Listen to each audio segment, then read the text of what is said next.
Let's take a final word, on ECB President Mario Draghi going into Thursday's decision. How do you think the history books will remember that guy?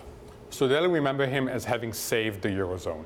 What he did in July 2012 with absolutely no air cover from anybody else and go out there and say that they're going to do whatever it takes and it's going to work was absolutely critical. So that's what he should be remembered for, and I think that's what he's going to be remembered for. Having said that, there's going to be a lot of noise in the short term about how he pressed further into unconventional measures.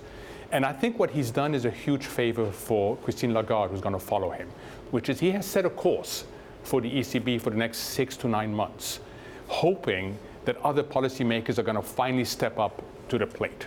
So he has made the first period of Christine Lagarde's tenure, which is a very complicated one, a little bit easier. And what you see is massive pushback from the hawks telling Ms. Lagarde, look, go no further. This is it. We're not going any deeper into unconventional measures at this point. And that pushback has come from the former central bank officials as well. In fact, President Draghi has come under a lot of criticism over the last couple of months for the latest actions and the previous moves as well. The ability to act and the willingness to act are two very separate things. When it comes to fiscal policy, the Germans have the ability to act. Do you see any sign of having the willingness to deploy fiscal stimulus anytime soon? So the irony is they'll argue we don't even have the willingness. We don't even have the ability. I mean, they'll say we're at full employment, our non-tradable sector is booming.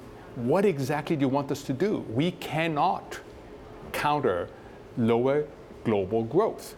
So there is a view there, and I think you've got to sell it very differently in Germany. You've got to explain that you can move on the supply side as well as have a positive demand impact. And that's what you're doing. So infrastructure investment in green technology, that's the supply side, and it has a really good demand.